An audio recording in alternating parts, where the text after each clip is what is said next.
So it has us there. I changed them. Cool. Okay.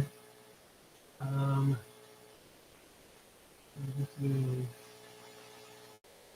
why every shooter needs a training plan. Okay. Yeah, this is just intro bullshit. So then, mindset of consistency. So like how to improve, why improving is important, how you actually improve. Like you can't just go out there and do the things you're really good at. Yep. You know. Okay. That's cool.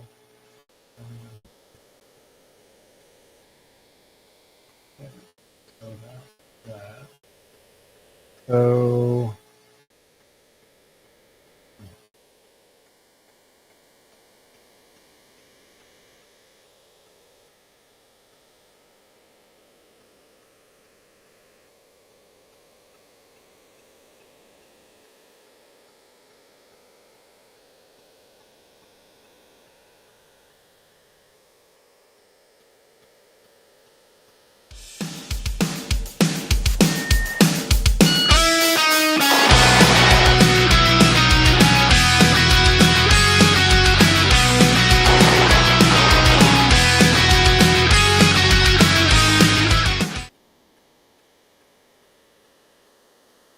And now I think we're live. There we go. Look at that. Welcome to the Brown Duke Gun Show Live. My name is JP Garcia. I'm here today, as you can see, with Austin Menard, doing the lunch and live streaming here at the Brown Duke Gun Show recording studios, not at the range today. HQ. That's right. We are at the HQ. So hopefully we have all the technical stuff worked out today. It looks like it's working on our end. Let us know if it's not working on your end. Actually, let me bring up while we're talking. Let me bring up the live chat as well. If I can find my mouse. 1 second. Live chat. Yep. Looks like we're up on that too. Great. All right. Well, thank you all for joining us today. Today we are going to talk about the importance of having a good training plan and why every shooter needs to have some sort of training plan, right? Because one of the things that we run into a lot, whether it's on the fundamental side or on the competition side, is really people who are looking to improve, but they don't know how, right? And they feel like going out there to the range, wherever they practice, and just doing the same thing over and over again will make you better. And honestly, it won't, right? You need to have a very specific, it's just like going to the gym, right? You have to have a very specific set of things that you're going to do. You have to measure your results. You have to know what's important to measure and all of those types of things, right? And so today we want to just get into a little bit about what that looks like, from all aspects, from beginner shooter all the way through to competitive shooters, right? So if you're watching this live, we are accepting, I guess we'll answer your questions on the comments as they come through. I think we should be able to see them here on our display. Otherwise we'll be monitoring them throughout the show, just to make sure we get your questions answered. And if you're watching this after the fact and you have questions, just ping us, right? We'll answer them, or we'll do another show based specifically on that. So, with that, Austin, is there anything you want to start with? No. I think we start with the mindset of training and why we do it. Because a lot of people don't understand like some of the things that we do, and when they hear the fact that like competitive shooters or instructors or folks that shoot for a reason, we tell them, we put like 100,000 rounds down range, yada yada yada. Mm-hmm. They're like, oh well, that's it seems like a lot, but they don't understand like the variation and the variety of training that we actually do. Right. So I think the first thing that we start with as far as training goes is what's your goal, right? Because if you don't have a goal, you can't develop a training plan, because goal is like step one, right? Mm-hmm. What's your goal? Are you training for competition? Are you training for self-defense? Are you training for accuracy? What are you shooting for? Is it just a hobby of yours? So starting with a goal, and maybe it's all of them. Sure. Which in that case is going to get really difficult because you're going to have to train for all of them, Right. like we do, as instructors that do concealed carry, that do competition, that do like marksmanship stuff. It's you have to practice all of it, right? Right. So what's your goal is where we start with everybody, especially with new shooters. It's maybe not as easy because we're like, what's your goal? And they're like, shoot gun. And it's like, yeah, perfect. That's a good goal for today. Yeah. So starting with what's your goal? Like I said, the three big ones that come to mind is like self-defense, competition, and then I'll call it hobby shooting, which I kind of incorporate like hunting into hobby shooting. Okay. Because it's not as stringent. Competition, like long range stuff with rifles, I follow that under like competition, even if you just do it for fun. Right? Sure. Yeah. So I think goal is first step. Yeah. So I think so it's good to maybe define even at the high level, what a good goal would be, for somebody who's brand new, who's never created a goal before with regard to shooting.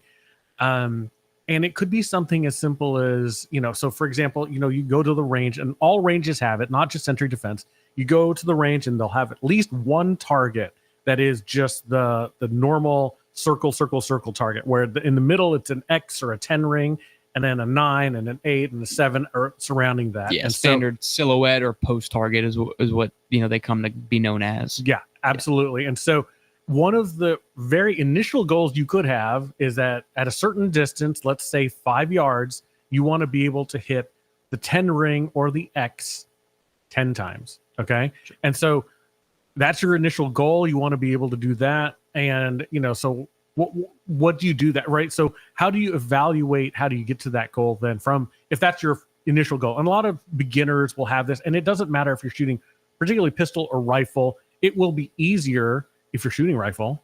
But pistol is a little bit more difficult to control. It's not difficult to control, but it's more difficult to control than a rifle, say. But anyway, so that probably would be a good initial goal. Can I hit a thing that is a small target repeatedly? Yep. Right. Yeah. So especially like with new shooters, like sometimes with new shooters, you have to set goals for them, right? Because the lack of understanding of what they're doing doesn't allow them to form a goal, because at the end of the day, their goal, like mentally, is like just to survive this experience. Yeah. So it's like it's tough to get them to set a goal for themselves. So we'll set a goal for them, and it's like, look, if, like you said, and for them it'll be like, look, if you can put 10 rounds consecutively in a silhouette target at like 7 yards, you are like so much more. You're pretty advanced for a beginner shooter, right? For somebody that's been in the range a couple times, you can go there by yourself. You can, you understand how your firearm works. You understand all this stuff. I think, like you said, putting 10 rounds at set distances within a 10 ring or within that X ring is a very good goal. Because then you're starting to compare yourself to the qualification standards of certain individuals and entities, because now you're starting to compare yourself to law enforcement and military, who have to qualify for post qualification, which is a shooting qualification for law enforcement, or military qualification standard, which every branch of a federal entity has their own qualification, and they increase in difficulty as you get like more top secret, like sure. FBI's is harder than the Marines and stuff like that. So then you sort of compare yourself to those guys who people kind of tend to see as shooters. And we talked in an episode recently that we shot that, like, not to say that we don't want to look up to these people as shooters, but it's not their whole job, right? Right. So I think that that's a good initial goal, is having being able to hit a silhouette target within a certain ring at a certain distance. Yep. So I think that that's a good goal for we'll call a new to intermediate shooter. Yeah. So, okay. So then if that's the goal, so we'll use that as kind of our straw man for the beginner level shooter. Okay. Let's assume that you're a shooter, you go out there, you put the circle target at 5 yards, and you shoot 10 rounds at it, and you can't hit the 10 ring, right? And so the shots are kind of all over the place. They're not really grouped anywhere. You know, coming up with the training plan for that particular shooter is actually, you know, probably more simple than others, right? In that, okay, well, let's first, you know, they're really, I guess you go back to the fundamentals of shooting. There's the grip and there's the trigger press, right? And then there's the sight alignment. So those three things. And I think they go in that order, Yep. right? Because the grip will dictate so much of that, you know, that repeatable accuracy that you want. And then also coupled with the trigger press, right? Will you can find a lot of gains there. And then really, if you can hone in on those two things, let's say you're not even aiming at a target, but you're kind of having the gun steady and you're pulling the trigger. If you're doing those two things right, all of the hits are going to go somewhere. Yep. They're just not going to go where you want it, right? But if you're looking at this and you've got random hits all over the target, let's set up a plan that's okay. Well, let's practice your grip first, and then or practice your trigger control first. Either one, you know, before you actually practice sight alignment. In my opinion. Yep. Yeah, for sure. Repeatability, as far as like the fundamentals, is what drives, like you said, what drives accuracy. So there's a lot of different drills that we can do depending on what specific problems like a shooter is having, and it really just depends. But yeah, like you said, you have to have a specific problem to work on first. Sure. Like you can't just send somebody in there and be like, hey, shoot the target 10 times until you get it. Cause like, it's just not, it's not quantitative, you know, there's nothing to work on. Eventually you'll just get lucky and do it and be like, okay, I did the thing, you know? Right. So we have like specific drills that we can do. And I don't want to get too in the weeds about them because it's kind of like dependent on each shooter. But yeah, I think you hit the nail on the head that we want to go back to the fundamentals as individual aspects and work on those as individual aspects. Yeah, for sure. Well, and I think, you know, it's worth it as a straw man to kind of look at specific, you know, as an example, here's a specific thing you can do. So if you're looking at trigger control, okay, you don't really need ammo for this. This is a dry fire. You can fix this in dry fire. And if you don't know what dry fire is, it's essentially, you know, actuating the trigger and doing things with your firearm without any ammo in it, right? And for those of you who don't think dry fire is safe and it's bad for your gun, it's fine. Any modern firearm, you can dry fire hundreds of thousands of times. It is not going to affect the gun, you know, in any material way, right? Particularly if you're looking at some of the striker fired guns, you can dry fire those things forever. Yeah. Your rim fire guns, be careful with. Oh yeah. Some of them you can't. Sure. Yeah. That's probably a good thing to take away is that, yeah, maybe rim fire guns, you don't want to dry fire, but okay. So let's take that example of trigger control. Okay. Going back to that, you know, what do you want to be able to do? And so you're going to look online and you're going to find so many drills for how to have good trigger control. Okay. And some of them may work for you, some of them may not. But let's go back to being quantitative and let's look at the goal. What is the goal of trigger control? The goal of trigger control is for you to be able to press the trigger, you know, at a certain speed without disturbing the sights. So how do you do that? How do you measure that? How do you diagnose this when you're at home doing dry fire, right? So, well, number one, take your ammo out, make sure the gun's clear, all of that stuff, you know, all of the normal stuff that you do with a firearm, right? But assuming no ammo and everything, and you can press the trigger and the hammer is going to fall or the striker is going to, you know, go forward without any issue. Okay. What you do, you pull the trigger, okay, and you observe the front of the gun and you make sure that the sight's not moving. That's right. Right. And if you can do that, let's say 100 times, okay, now it's time to go back to the range. Okay, let's see if this is working. Yep. Right.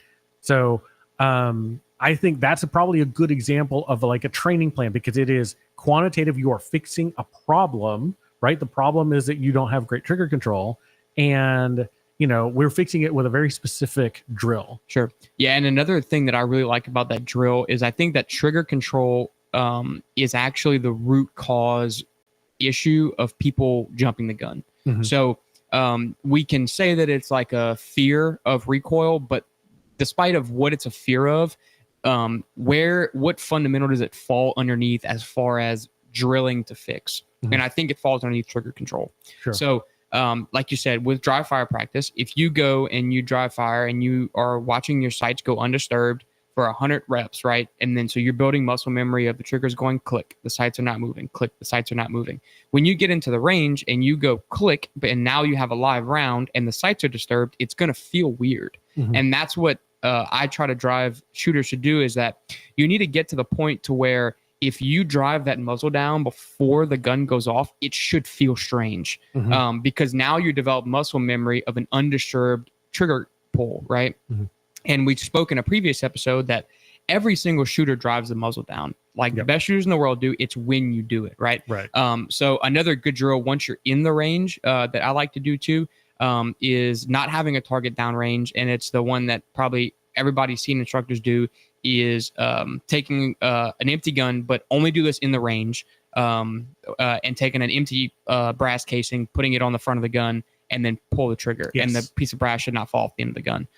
That's one that I like a lot, but we don't want to do this in dry firing because then we bring it in like brass, and that's getting a little too close to ammo. So that's one that I really like to do inside of the range with new shooters. And then it's a feedback drill too, because as humans, we're positive feedback creatures. So like some people, the reason they don't get a lot out of dry firing is because there might be a little bit too far on that positive feedback creature thing. So I like to do that one inside of the range, where I like put a piece of brass in the front, pull the trigger, doesn't go off, rack the gun for them again, and then do the same thing. And then another one inside the range that we do is where we pull the trigger for them. And that's one that is so successful because as positive feedback creatures, they get something out of it where we're like, okay, aim at the thing, right? And then I'm going to pull the trigger for you. And then as we pull the trigger, we work through it. So like in a striker fired gun, we're like, all right, so the sponginess you feel, this is your slack, right? This is your take up. This is your pre-travel, bunch of different names for it. I don't care what you call it, but that's, we want to take up the sponginess. All right, you feel how it stopped? Yep. Okay, that's the wall. Okay, so watch what I do through the wall. We're going to squeeze. And all they're doing is aiming at the thing, thinking that we're just going to practice, right? And then boom, the gun goes off and they hit, like dead what they're aiming at. And they're like, wait, I did that. I was holding the gun. So yeah, see, you can do that. Yeah. So then the next couple of shots, it's the same thing. And then they understand it's positive feedback, So that's a good one, especially for trigger control, that I like. So if you're somebody that is struggling with low left misses,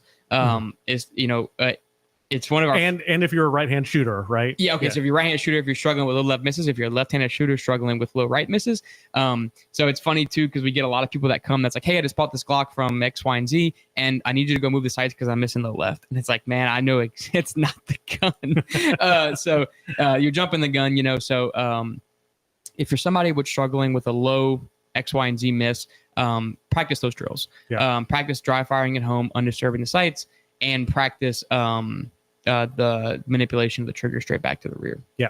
So, and I think, kind of taking it back up a level, right? So if you're a beginner shooter, this, having a training plan for being able to hit a target at a certain distance, a certain number of times is a great plan to have. Okay. And then, so if you're not able to do that, then developing quantitative based training strategies to be able to do this becomes really important, right? And so it's not, you can't just go out to the range and just try in your head, okay, I'm just going to keep trying until I hit it.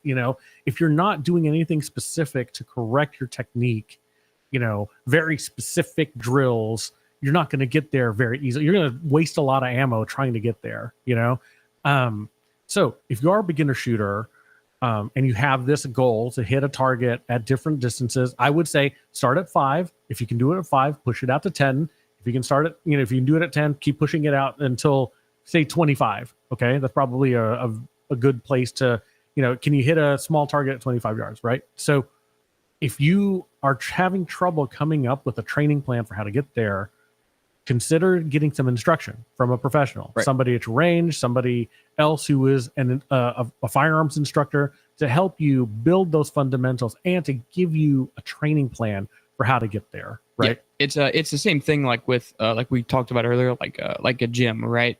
Or like we do gym and we do golf. That's like our comparisons. Mm-hmm. So like There's a reason, like, again, the best in the world have coaches, like the best in the world that do like bodybuilding, like they have coaches, right? Because they help develop training plans, right? Because without a training plan, it's like it's aimless, no pun intended, aimless bad habit building, right? Is all you're doing. Like, you're not actually becoming a better shooter by just sending rounds down range that are not impacting what you want. You're actually getting worse because you're developing bad habits. That's why we love new shooters, because they have no bad habits, right? So yeah, develop a training plan, get an instructor to help you develop a training plan specifically for what you're struggling with.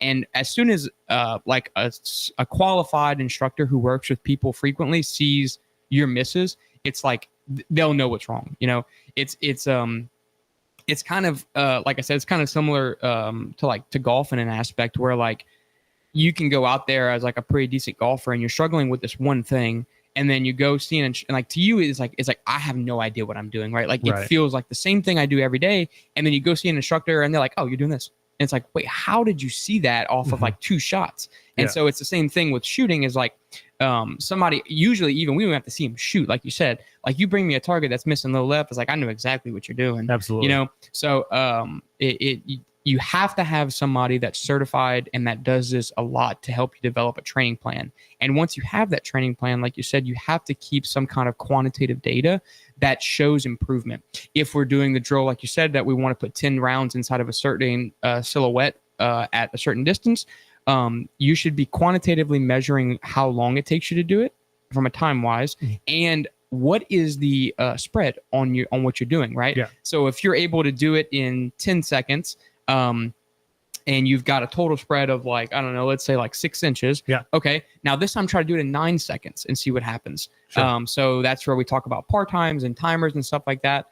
But that's improvement, right? Yeah. I even think that's more advanced. I even think that, like, at the very beginning level for a beginning shooter, you know, if you just take a picture of your very first target, and then the next time you go to the range, take a picture, same distance, same range, you'll start to see them, you know, the groups get tighter. That's what you want to see. If you don't see that, if you go 3 times and it all looks like the same pattern every time, you need help. Right. Because you could try to go out and do it yourself through YouTube videos and this and that, and maybe that'll help you work. But quantitatively look at what your results are doing, right? If those groups aren't tightening, you're just wasting ammo. You know, and you may as well then, instead of wasting that ammo, you may as well pay for, you know, $150 for a lesson, and have someone help you get to that point, you know? Because the lesson will help, and that, like, you'll get the training plan out of it. That's what you're paying for, really. Like, when you get a lesson with anything, you're not paying for what you got that day. You're paying for the training plan. Like, you're paying for the homework is what you're paying for, because that's the part, you know, the diagnosis is easy. Anybody that's a professional in anything that they do, diagnosing your problem is very easy.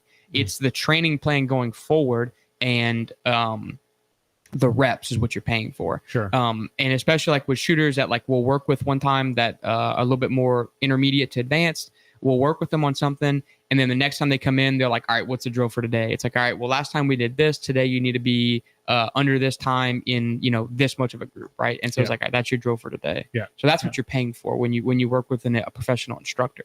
Absolutely. No, and I think so that's really from a basic shoot, you know, very beginner shooter who is working on the fundamentals, right? This, you know, that is a very good goal. Hit a hard target to hit, you know, 10 times in a row, you know, at different distances. I think that's you know, that's a very good goal to have. Now you start to overlay other goals on top of that. You now not just want to hit that target, but you want to overlay some of the self-defense fundamentals or competition fundamentals. Okay. So in the beginning, you know, we just talked about, okay, pressing the trigger, gripping the gun, right? As you move on and progress into the things that you want to do with that firearm, then you need to work on other things like manipulations. You know, you need to work on clearing malfunctions, these types of things. And while that sounds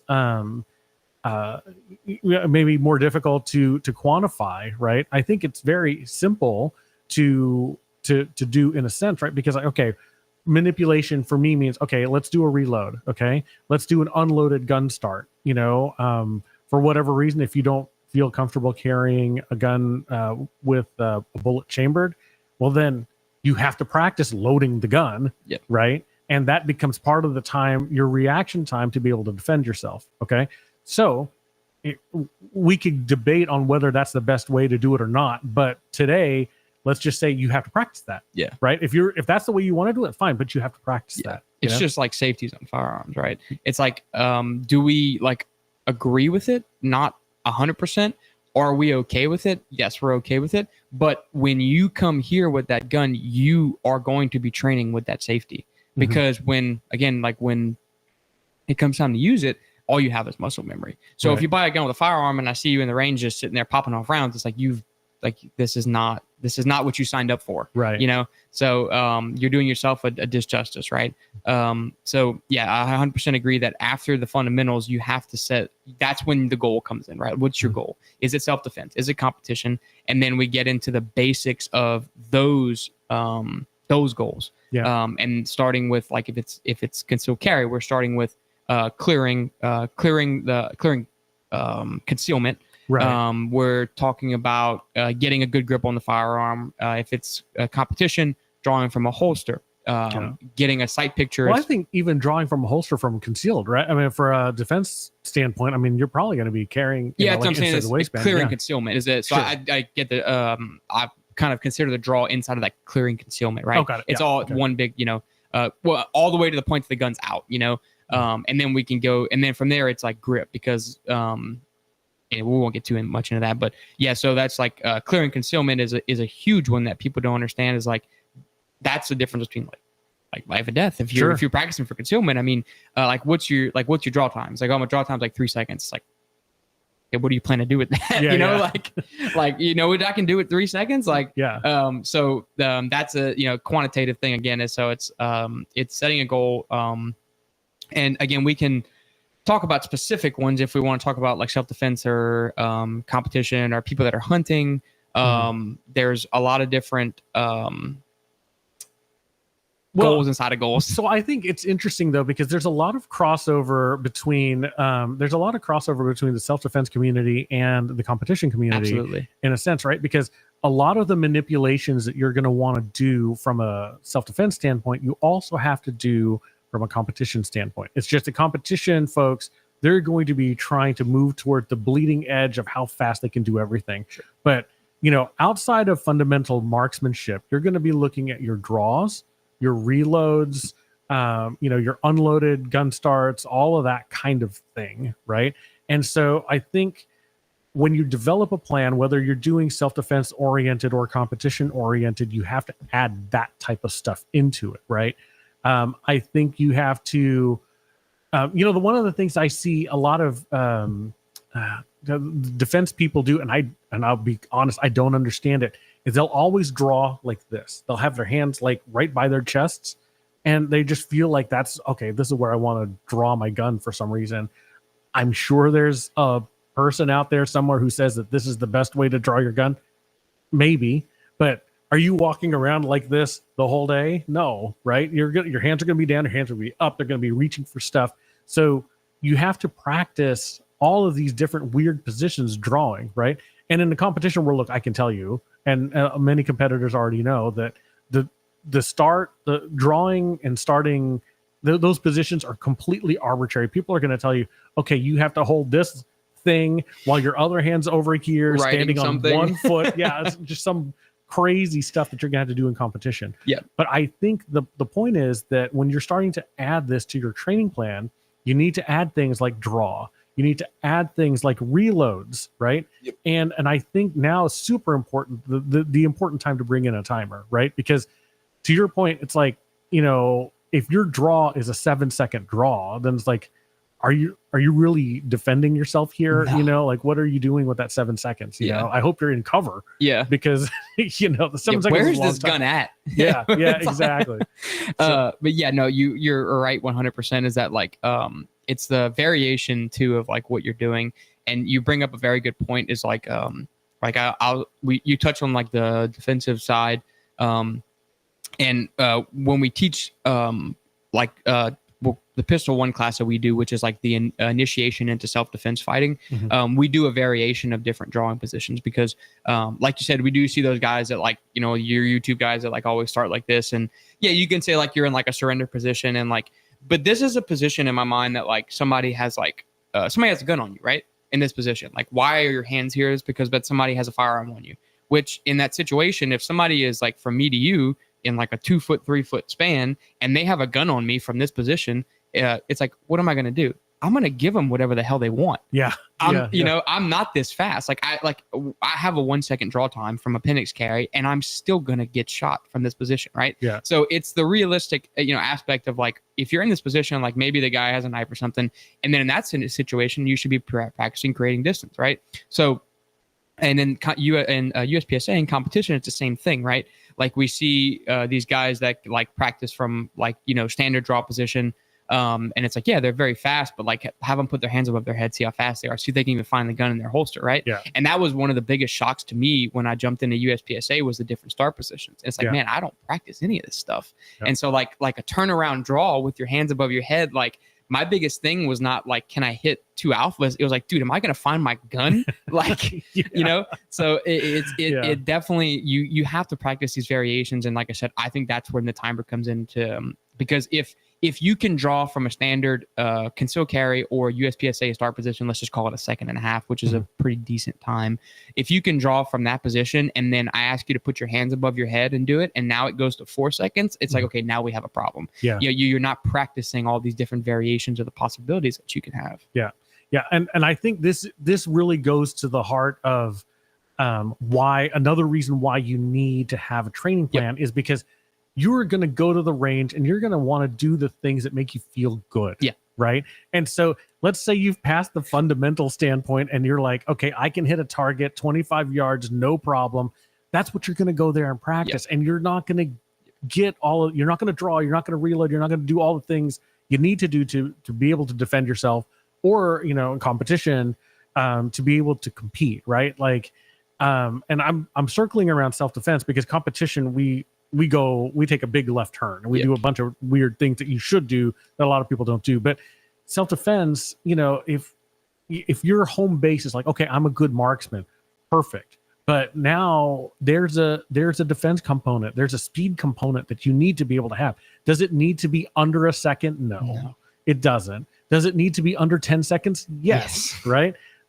So you need to practice your draws. You need to practice your reloads. Why? Where are your mags coming from? Right. They're coming from your pocket somewhere. Yeah. Or concealment. Like it's very difficult to get, to do reloads from concealment. Like not to get too specific on that one, but you bring up a good point is like these guys that are like, they said like, I have a 1 second draw time. It's like, okay, that's really good. Like what's your reload time? Like, and like, oh, why does that matter? It's like, it matters, like it really does matter. Like the number one cause of malfunctions behind is magazines. Like that's when it comes to concealed carry stuff. So you have to be able, like, there's a reason we carry a second magazine or a third magazine is because that's the number one cause of malfunctions is magazines. Or behind human error is magazines. So like if your reload time is 6 seconds, like dude, like that's useless. Like don't even carry another magazine, just throw the gun at him at that point. Like yeah, no, for sure. And I think it's it's one of those things where people think like, oh well, I have 12 round mag capacity in this gun and this my carry gun. I'm never going to need 12 rounds in self-defense. It's like, okay, you may not. Yeah. Okay. Let's say that for sake of argument, you fire 5 shots and boom, that the self-defense situation is over. You have no idea if those 5 rounds are going to come from mag 1, mag 2, or mag 3, right? Because I can tell you as a competitor, I religiously clean my mags after every match and sometimes after every stage. And look, sometimes those mags go sideways even after you've cleaned them and you've taken care of them and all of this stuff. And it's like, okay, if I'm cleaning my mag after every stage, how often do you clean your mag? Mr. Person who goes to the range twice a year, and then just concealed carries that, one mag on me. Yep. It probably has a bunch of lint in it. It probably hasn't been oiled in a long time. Yeah. And then like the same thing, like we get people all the time. That's like, they'll pull out like a concealed carry gun and they want like a lesson or something. And it's like, man, the Black Claw, whatever ammo that they don't make anymore. Like, dude, how old is that ammo? It's like, oh, I don't know. I got that like 4 or 5 years ago. It's like, and it's been in that magazine. It's like, yep, hasn't moved. It's like, okay, one, that mag doesn't work anymore. Yep. Two, that ammunition hopefully will go off. Like, it's like you're missing the concept here. But yeah, I think the whole point we're trying to make is that when you're training and you have a goal, if you're going to the range and every time you go to the range you're comfortable training, there's something wrong. Yeah. You should be striving to make yourself uncomfortable within the boundaries of safety. Every time you go to the range, practicing stuff that you're not good at, and pushing yourself to the limits of what you can do, again, within a safety standard, because that's the only way to get better, right? That's the only way to understand what you're capable of. And there's also the other side of it where, like for USPSA, right? Like if you have on like a target at 7 yards, if you successfully pull off like a 0.6 second draw and shot, like that's probably not an accurate shot. Yeah. So like you understand that, like if you go and review a stage, right, and you're seeing that your first shot was 0.7 seconds, you're like, I never saw that dot, you know? Mm-hmm. So there's stuff like on those limits that that you have to understand too. And I have like a funny video on my phone that I love to show people that it's just a drill of like from the side of me drawing and shooting from like 7 yards, trying to establish like where I'm at, right? Sure. Because I want to be at like a 1 second draw, with like a 0.15 split, right? At like 7 yards, back when I used to shoot a lot. And I do one, and it's like drop up. And it was like the whole thing was like 0.9 seconds. And so like I looked down at the timer, and I was like, I show it to the thing, and I'm like 0.9, never saw a damn thing. And it's like, so it's like, it's like there's a limit on that side too, right? Yeah. So like, and you have to understand that, or because some people will just be like, let's show the camera, be like 0.9. It's like, okay, show us the target. Exactly. It's like I showed him, and I'm like, I have no idea what I hit. Never saw the dot. You know, like, so it's like, you got to slow down. You got to work within your boundaries, right? Yeah. So I think that, like setting goals for, and quantitative goals are really good. The whole thing of what we're talking about here for self-defense and for competition. Yeah.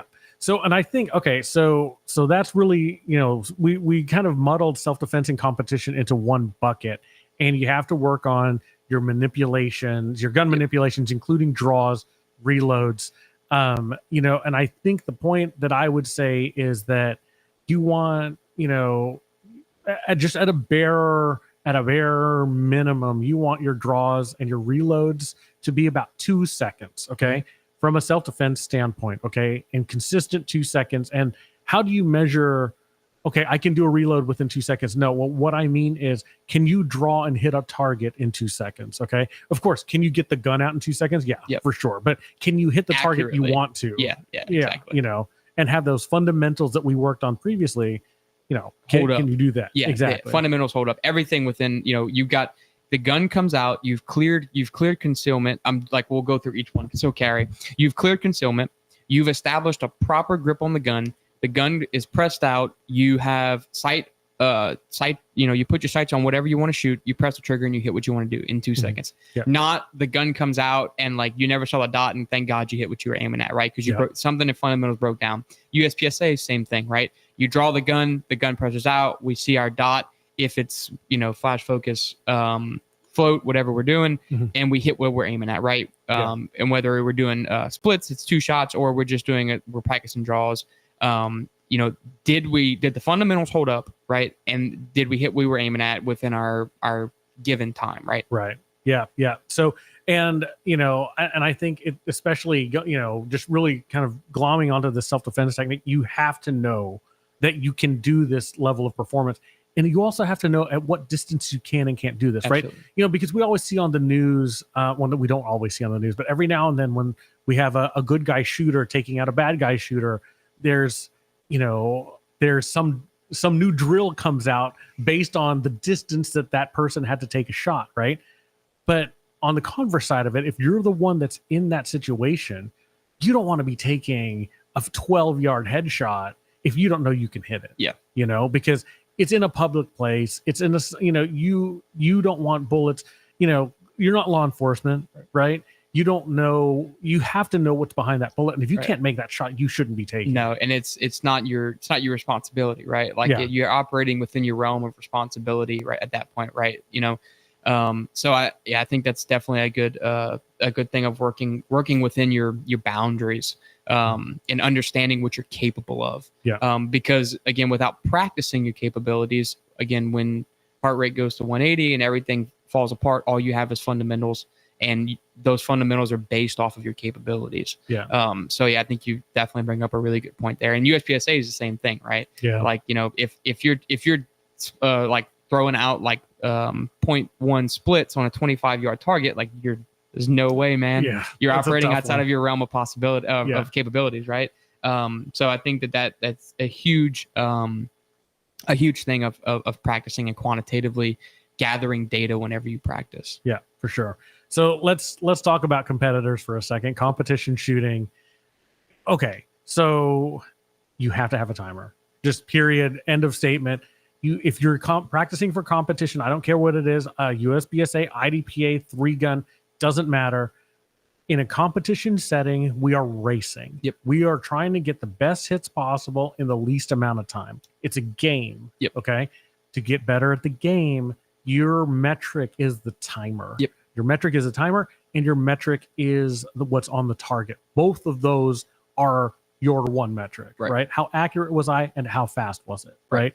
And so, and I don't want to dig into all of the different drills that you could do and different skills, because there are a ton. We just did an episode on it, so go watch it. Yeah, exactly. Yeah. So, but you have to work on everything. And so I think getting back to the idea of having a training plan, okay, and knowing that people have a tendency to want to do what they're good at. Okay, so you may be good at draw, transitions, reloads, all of these things may be in acceptable ranges. If you don't know what an acceptable range is, go buy a book. There are plenty of books, different authors, Max, Ben, whoever. A lot of people have books. Go out there and find your standard, right? So once you have that, you're practicing all the stuff you're good at. You have to practice the stuff you're bad at. The turn draws, the surrender turn draws, unloaded starts, strong hand, weak hand, prone shooting, all of these things, you have to be good at it. And not only is it necessary, but it will make training fun. Mm-hmm. When you're quantitatively practicing things that you're not good at, like that's where you will get the biggest thrill out of practicing shooting, because you're visually gathering data, and you're seeing yourself improve. And as positive feedback creatures like we are as humans, that's what you're going to get that rush of endorphins from, is seeing yourself improve. And you're a 3-second guy, and then now you hit it in 2 seconds, and you're able to repeat it, and you're like, I mean, that's it. You're like, dude, I'm the best in the world. Yeah. So it's like, that's the stuff that when I teach students, like that's what gives me an awesome feeling as an instructor, because I see them, and like the like I have a video on Facebook somewhere teaching another instructor, and she I give her like a drill to do, and she's like, I can't, like there's a breakdown somewhere, so like we finally found the breakdown, and so like she does the drill, and then like I'm standing behind her, and all I'm doing is holding the timer like this, right? Mm-hmm. And so like she does it, and she like looks, and she like hit the thing, and she's like, she turns around, and I have the timer like right in her face, and it was like so fast, and she just like freaked out. And it's like, you're capable of doing this. So that's the stuff as instructors, and as a student, that's what you're going to get. That's what's going to make it enjoyable, right? For sure. Well, and I think one tip I will give folks is that there are times when you have to change the way you are, like the mindset you go into training with, right? And so, for example, I know that a lot of folks will go out there and they'll train, and they'll try to continue to hold two moving variables like constant at the same time, right? And you can't do it. So what I mean is they're trying to hold a level of accuracy while also improving this time. And it's like one or the other is going to have to give if you want to improve, right? And so, look, you're going to have to give yourself permission to fail in training. Okay. That's what training's for. Right. And I think even more so than just in fundamentals and in self-defense settings, my opinion, if you're not pissed off about something that when you leave the range, if you're training for competition, then you didn't practice right. You know, because for me, it's like there's always something that fell off the wheels that I'm pushing too hard, or I didn't push hard enough, or something like that. That's just like, if only I had unlimited ammo, I could practice. Yeah, this, you know. I remember like when again, like when I was shooting USPSA a lot. I think Brandon had like, and I think I've told the story before, but it's one of my favorite ones. Like, Brandon had a competition coming up, so he was training a lot. So I was like, well, whenever you go, like, I'll come train too. So one day we were training, and it was like early in the morning at Century, and I had been training for like a couple of months at this point, and was like starting to see results. I had shot like a couple of like M class classifiers. Still didn't have like a ranking, but like it was getting there, right? And then he was like, "Hey, Blake's gonna come train with us this morning." And it's like been like a year since he shot, and I was like, "Oh, okay, that's cool." So Blake comes train with us, whatever, and like beat the brakes off of me with you know, hasn't shot in forever, an iron sight, you know, limited gun. And I remember like leaving the range that day, and I was like, dude, I suck. Like this, and like I love Blake, and Blake knows I love him. And like I was like, dude, this like old guy who's like he ain't that old. He ain't that old. I mean, like, but like, you know, to me, I was like he was like, and like the movements, like he was moving faster than me. And I was like, dude, he's like 12 years older than me. And like, you know, I was like, where did the time go? Like, I remember driving home, like asking myself, like, where did the time go? Like, I'm so much faster than him. I shoot, like, he might have shot the gun faster than me, but like, I was like, I was so mad. And like, so it was like you said, like, it was like, after that, I was like, I'm in the range every day. I'm practicing this. So it's not, and you know, again, it's not, you're not comparing yourself to other people, but it's like, it's just saying like, you know, after that, you want to train harder and stuff like that. So like you said, if you're not leaving with some kind of like, man, I could have done this better. And then I started to think like, yeah, well, he beat me, you know, he picked up some time here and there. So like you're taking tips from them, but you're also like leaving with, you know, a game plan. Like I need to get better at this. Yeah. Well, no. And I think in competition, it is one of the arenas where it's okay to compare yourself to somebody else because you're chasing, like, absolutely. At the end of it, you're trying to win. Yeah, absolutely. You know, but within the realm of your capabilities. Yeah. Like, and I think that's as a the key. D-class shooter, don't come shoot a Thursday night and compare yourself to the GMs and the M's, right? Exactly. You're gonna be disappointed, right? You're gonna be upset. Yeah. You're gonna be upset. Well, and I think that a lot of people who are coming into competition, you know, brand new, and this is a tangent, but I always talk about this, that they go in and they think they're going to beat everybody. And, you know, it's like, yeah, I'm a great shooter. And, you know, it's like, hey, yeah, you're good at this fundamental part, like we talked about, and you may have great metrics on your fundamentals, but it's like competition is like this parallel thing that's way out here that it's like the fundamentals matter, but also a lot of other things matter that you've never practiced. Yeah. Right. And it's like, you can't be mad at yourself. Nope. And that's where it's, don't compare yourself to anybody else, right? You can't be mad at yourself for not being good at something you've never practiced. Right. I thought that I was such a good shooter and I shot a lot until I took Max's class. Yeah. And like everybody in that class really wasn't a shooter like I was. Mm-hmm. They were like the first ever class. There was like a couple of people that were USPSA shooters from the club, so they were obviously better. But like I went in there and I'm like going in, I was like terrified. Like I remember texting Brandon and I was like, hey, is there still a spot in this class available? It was before, like I was probably like 6 or 7 months away from starting with Century before we started manufacturing. And I was like, hey, is there any spots available like in that class? Like I want to get better as a shooter, but I don't think like I'm qualified to shoot that class because I had never seen USPSA before. Sure. And he was like, dude, you're kind of overqualified for this class from a shooting perspective. Right. And I was kind of like, ooh, I'm overqualified. So I went over there, you know, and like just got humbled by everybody. And like I've told the story of Max being like, dude, you gotta slow down. Like, because like for me, it was just like tactical training, like shoot the thing as fast as you can, you know? So, but I learned the game at that point and I was like, oh, this is a really cool game. Like it incorporates so much stuff into it. Yeah. But again, yeah, so it's like, yeah, I forgot what we were talking about, but I love that story. That was like, it was so like disappointing that like I thought I was this great shooter. And then like you go and like into this game and you're like you said, you can be the bullseye guy and then you come play our game. And it's like, you got a lot to learn, buddy. Yeah, that's right. You know? Yeah. Well, and I'll tell you, it's like, especially taking a class from Max, right? And it's just like taking a class from Ben or JJ or whoever. It's like, the problem with those guys and you comparing yourself to those guys is it's like everybody looks for one thing. Yeah. Everybody looks for that one thing that, oh, they're better than me than this. It's like, no, they're better at everything. Every single thing is better. And you won't see it by watching them and Max is like the prime example of that, of like smooth as fast. Like he shoots a thing and you're like, man, he never even like sprinted to a box, but he beat me by 4 seconds. Yeah. Like, where did the time go? Yeah. But that's what he's like the king of, right? Is shaving time. So that was like definitely like an experience that made me like understand that, like, man, there are guys out there that are like terrifying. Yes. And it's like, so that's when like I came to have like so much respect for like you guys and Max and Blake, of like, they play this game that I thought I was good at a piece of it. And I'm not even good at that piece of shooting. Like, it's like, it's definitely like shooters out there. Like, if to reiterate the point that we say in every single episode, if you're a shooter, try USPSA. Like, you will fall in love with it purely from the fact that you thought you were good, and now you try to play this game that is shooting, right? And you probably will be okay at it, but you're not the best. Yeah.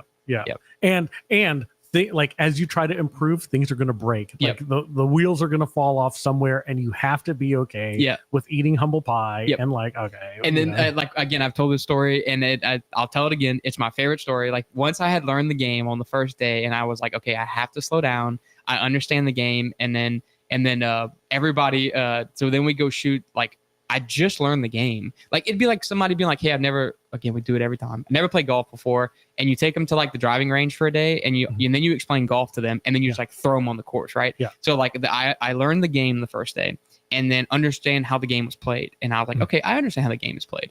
And then we went to shoot that. We had a match that night. And again, Max was in town. So like, you couldn't even get in the range. There was so many people. Yeah. And the only people that were shooting the match was the people that were in the class. Mm-hmm. So I knew that like there was some people I could beat at the game, and there was people I wasn't going to beat at the game. But it was like, hey, I just want to play the game correctly and operate within my realm of capability. So like, all good to go, whatever. And then that timer went off. And I blacked out, right? And like, it was like, and then so I remember finishing the stage, and then I heard the timer go off, and the next thing I heard was like, "If finished, unload and show clear." And so I was like, "Whew, okay." So like, I unloaded my gun, showed clear, whatever, and like I backed up off the stage, and I turned around, and I see Brandon standing next to Max, and he's like kind of like hand in front of his face, like saying something to Max, and Max and I kind of make eye contact, and Max just went. I was like, dude, I'm so sorry. And they start counting it. It's like Charlie, Delta Mike. I was like, dude, I missed everything. And I remember Chad grabbed me too, and he was like, dude, did you not learn anything today? I was like, dude, I blacked out. Like, the game started and like I blacked out.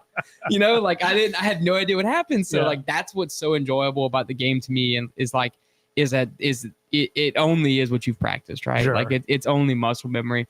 And I love watching, not that I love people failing, but like I do love that, like that timer panic or buzzer panic. Mm-hmm. And then people, like, when they finish the stage and you kind of walk up to them, you're like, how was it? And they're like, I have no idea. I have no idea. It's like, yep. It's like, I'm glad you experienced that, because now you're gonna play the game so much better now. Absolutely. Yeah. No, and I talked to Aubrey about, Aubrey's a big golfer too, right? Yeah. And so I think, and maybe this will resonate with you, I think, being a good marksman, being able to hit a 10 ring, and USPSA is like playing top golf versus playing golf. Oh, right? Absolutely. And that's just is a great comparison. It's an awesome comparison. And I thought of one earlier too that you talked about, where you go to the shooting range and you practice what you're good at, or what makes you feel good. Mm-hmm. There's like a meme in golf that's exactly what, like, your like upper level handicaps, like not, I don't want to say not good golfers, but guys that are not too great at golf. That's what they'll do, right? They go to the range and they're like, all right, today, let me back up a little bit. If you talk to anybody that's a very good golfer, and like, I don't consider myself a very good golfer, but like, I play a lot, I have a pretty low handicap. Like, if it was ranking, I'd be like a master, right? Sure. Like, if you ask somebody like us, or like a professional, or like a college player, like, where do you what makes you so good? Mhm. And they'll tell you that like it's the like short game or like 100 yards and in wedges and stuff like that. You never hear them talk about drivers, right? Yeah. But you watch a guy that's not so good at golf go to a driving range, and like they'll be like, all right, today I'm gonna learn how to get really accurate from 100 yards. They hit 2 wedges, and then the driver comes out, and they're just an hour trying to hit it as far as they can, right? And it's like that's not what makes you good at the game, man. Right. So it's just like you said, like it's just like Top Golf. It's Mhm. like if you're good at Top Golf, like you're not good Like, at golf. that Man. doesn't mean It anything. doesn't mean right? anything. Yeah. And it's funny too, because like my friends will be like, hey, you get like let's go to Top Golf tonight or whatever. And it's like, man, like as a golfer, it's like I'd have no want to do that. And Yeah. it's kind of the same thing. Like if your buddy was like, hey, let's go shoot bullseyes at my range, you're like, that does not sound fun to me. You know? Yeah. Like yeah. and like it would be like come shoot bullseyes at my, or if you went like visit your family or something and you didn't have any of your guns and Yeah. they were like, hey, let's go shoot bullseye targets, and here's like a Glock 19 with iron sights. It's like, this is not going to be fun. Yeah. That's how yeah, Top yeah. Golf is. Like, here's these like clubs and like this weird game that like is not fun to me. So like we'll go to Top Golf and I'll just sit there and I'm like, y'all can play. Like it's not the same. Like Yeah. you know. But yeah, it's just that's an awesome comparison. Like I love that comparison. That it's very much like Top Golf to golf as it is to shooting. Yeah. So, okay. So we've talked about, I mean, and clearly I, devolve into competition all the Yeah. time. I think the fact of the matter is, if you're a competitor, you need to be super quantitative with your training Absolutely. plan. You need to stick with it. You need to practice the things you're terrible at and become good at those Yep. things. So we've really kind of gone from fundamentals through self-defense to competition. The other, I guess, avenue that I don't really know much about, is hunting. Yeah. Okay. And so from a hunting standpoint, the one thing I can tell you, like quantitatively, you want to be able to make the shot at different distances, and you have to know Sure. where you're hitting, because you don't want to put the animal, like you want to have a humane kill That's on right. the animal and stuff like that. That's right. But so what kind of drills would you do, or what kind of training plan would you have to be to become more quantitative about your training for hunting? Sure. So that I love talking about this topic as hunting applies to shooting fundamentals and marksmanship, Mhm. because people think that that hunting is a very easy thing to do, and even long-term hunters think that hunting is a very easy thing to do. And I think that hunting is a lot like police work, where they treat it as the fact that marksmanship, the shooting portion of it, is not an important part of hunting. Mhm. It's the summertime work. It's the preparation. It's the building the stands. It's what are you putting in your features? What kind of grass are you growing, right? Mhm. What time of day are you hunting? Where are you putting your stands at? And that's very important, just like in police work or military work. The non-shooting portion of it is very important. But if you're not focusing on the marksmanship and shooting fundamentals part of it, then you've done all that stuff for nothing, right? Yeah. Because, and I'll go back to the story that I tell about the trip that my buddy Andre and I made to that camp in Mississippi. And we show up with, guns with carbon fiber barrels and, not 4,000, but like $2,000 to $3,000 optics Sure. and suppressors and all this stuff. And they're like, what is this? Like, what are you guys doing? And it's like, well, I have the equipment to do the job that I came here to do. Mhm. And it's the same thing. Like if you're using a 10-year-old scope that, you have no idea what the gun is zeroed for, or the gun is zeroed. Let's just say you do know it's zero. The gun is on for 100 yards. You went Mhm. shoot it, right? Now, is the gun actually zeroed for 100 yards, or is the gun zeroed for you at 100 yards? Yeah. Because that's the thing that we'll sight in guns for people, and then they'll go in the range and shoot it, and they'll be like, hey, my gun's not sighted in. It's like, no, it's sighted in, like I sighted it in myself. And they'll be like, well, come see where it's hitting. So I'll go and look, and then I'll be like, okay, well, shoot the gun for me. And they shoot it, and I'm like, yeah, you're slamming the trigger back, so the gun's moving when you're shooting it. So then Right. I'll shoot it and put 2 holes in a hole. It's like, see, so then let me teach you about shooting fundamentals. Right. So trigger control goes into it's a part of shooting fundamentals, and it's a part of hunting. So if your gun is actually zeroed at 100 yards and you do one of those trigger slap pulls, you might make an inhumane shot on an animal, which the whole purpose of hunting is the morals of hunting is taking humane shots on animals. Like we don't Right. hunt to hurt creatures. We hunt for for food, right? And humane shots also go into preserving the food that you're hunting on. So, Right. So it's a very important part, and I like to tell people all the time. And I'm not. It's not a brag. It's just to further promote the fact that shooting fundamentals are very important in hunting. Is that like since I've started hunting, deer hunting and stuff like that, like I've never had a deer take a step. Like you know, because it's, and I'm talking like I've had to I've had the one on that same exact trip where I bought a new rangefinder and I brought it into the stand on the first night, and I go and hit the rangefinder and I forgot to put the battery in it. And there was, so I had no rangefinder on, and the guy that asked me like, what's your most comfortable shot? And I was like, like I can 600 yards because it's a 308. Like outside of that, like I'm kind of getting a little wishy-washy with what the bullet's going to do. So he put me on like a 500-yard field. So I get out there with a rangefinder and I hit click and I have no ranges. So what I had to do was I'm using my scope, which if I had a nice night force, so I've got mills on it, right? So I'm looking at like trees, and I'm looking at the knuckles on the trees, and I'm saying that I think that knuckle on that tree is probably about as big as my hand. Sure. So then I'm measuring out my hand, and I'm saying, okay, that's probably about 6 inches. How many mils is it covering? Okay, so that's probably, doing the math. So that's marksmanship, right? So then I actually had to end up taking a shot at 350 yards with a gun that was zeroed for 100 yards, and I had to estimate that where the animal was based off of these trees that I had ranged using mill calculations, and ended up making a 350-yard shot. Deer didn't take a step. So that's marksmanship. If you have a gun that doesn't have like a crosshair that's zeroed for that, but if you could have a rangefinder, which is fine, if you have a rangefinder, you say it's 350 yards, my gun's zeroed for 100, I don't know what my holdovers are. It's like, how are you going to make a shot? Yeah. Or you're going to make a shot and you probably won't make a humane shot, Right. So the fundamentals of marksmanship go into hunting. So that's a tangent. You asked about drills. Yeah.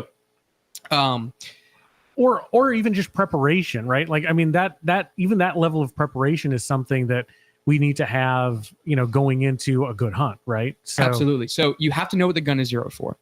What conditions is the gun zeroed for? So a good example of this is if you want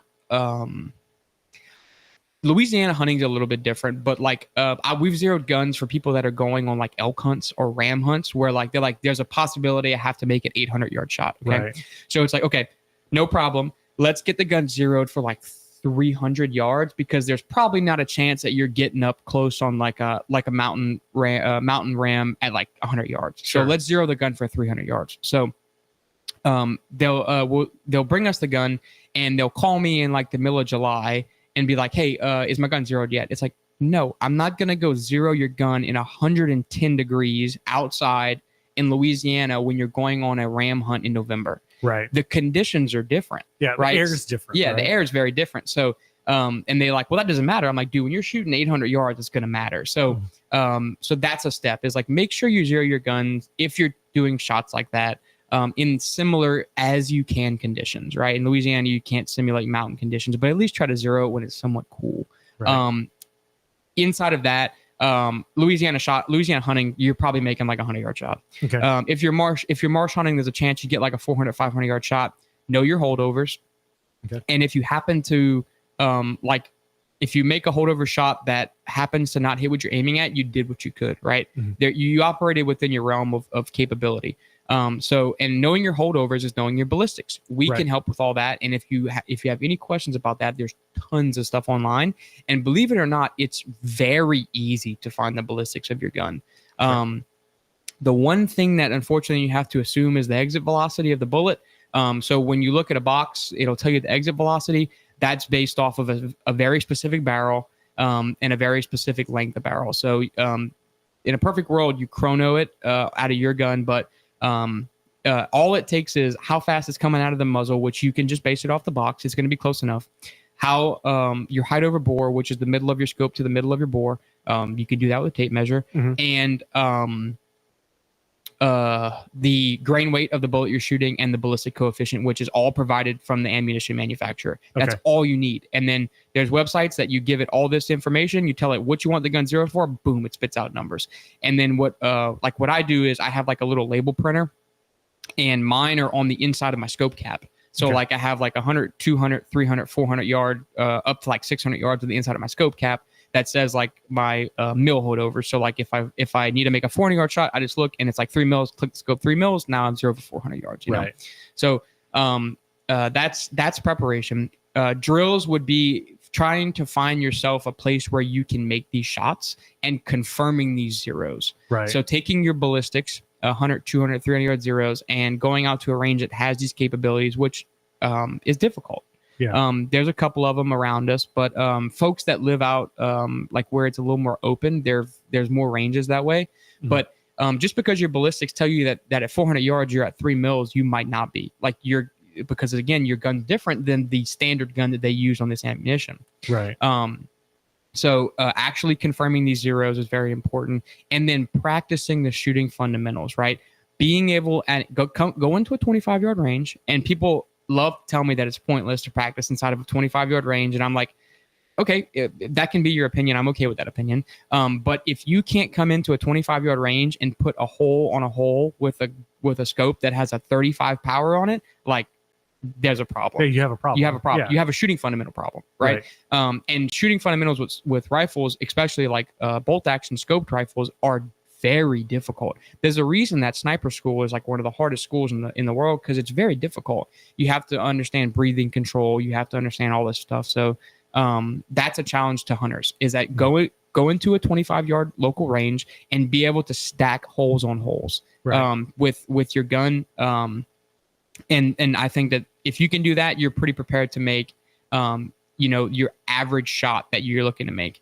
and know your shots, know where you're going, know your property. If it's your property, if you're going on a guided hunt, ask the guide, like, hey, what's your average shot? But most of the time the roles are reversed. If you go on like a guided hunt or you go with a friend, they'll ask you like, hey, what's your comfortable shot? 300 yards. Right. Okay. I'll put you on a stand that has a max 300 yard shot. But if you're an experienced marksman, you'll have more opportunities hunting on land where it's like, dude, I can make I'm comfortable taking an 800 yard shot. I'm not telling you I'm going to hit it, but I'm comfortable taking it, and I have the knowledge and the ballistic capability to take that shot. Yeah. No. So really what we're looking at here is, I mean, it's really pure fundamentals. Absolutely. Right. Trigger control is super It's all important. the same. Yeah. For the hunter. Right. So, I think we've covered it, man. I think, the point is that everybody needs a training plan, and I think it's the most important part is to hold yourself to a quantitative metrics, right? Like have a specific, a specific thing that you're trying to do, not just, oh, I hit the paper every time and I'm good. Or if you're a hunter, like you say, oh, I'm hitting around the same spot. It's within a, 50-cent piece or whatever at 25 yards. It's like, no, you have a rifle. It's still, if you're 6 inches off at 25 yards, that's 2 feet at 100 yards. Yeah. That's a 2 foot miss. Okay. Right. That's the difference between, especially like if you're going for like a front shoulder shot, if it's like a smaller doe, like you might miss the whole thing. That or making an inhumane like gut shot, and now like good luck cleaning that animal that's going to suck. And now you have to track, and you've made an inhumane kill. If you killed the thing, it might go off and die somewhere and you never find it. So now you've made an inhumane shot. You've wasted that animal, which is the entire opposite purpose of hunting. Right. Is to harvest animals humanely. So yeah, you're 100% correct with that. Yeah. Well, very good. I think we've been going for an hour. Cool. And I think that's probably the edge of people's lunches. So if anybody's watching, we'll let you get to your lunch. Thank you guys. If you have any questions, please reach out. Reach out to the Range Century Defense or any one of our socials. If you're watching us, it's an outlet where we can answer your questions. So, and if you have any other topics you want us to cover, then let us know. Austin, do you have anything else? No. From an update side, Century Manufacturing, we should be getting our product this week. This the week of October the 16th right now. If you happen to see this afterwards, so make sure to check us out on centurymanufacturing.com. All of our socials are listed there, and then also we have them listed in these videos as well. So make sure to check us out. We have some big things coming. We're working with some really exciting people on some really exciting projects. So we want our local folks to be able to have their hands on our products. So make sure to check us out. If there's any questions, again, leave them in the comments down here. We'll get to them. But again, thanks for watching, everybody, and really appreciate your time. So this is your socials, right? So Century Manufact at on Twitter. At Twitter, yeah. And then Century Manufacturing pretty much everywhere else. Instagram, Century Manufacturing on Facebook. Reach out to us if you have any questions. www.centurymanufacturing.com. Check out our products and then all of our socials for any updates and new product releases. All right, cool. Thanks, guys. We'll catch you next time.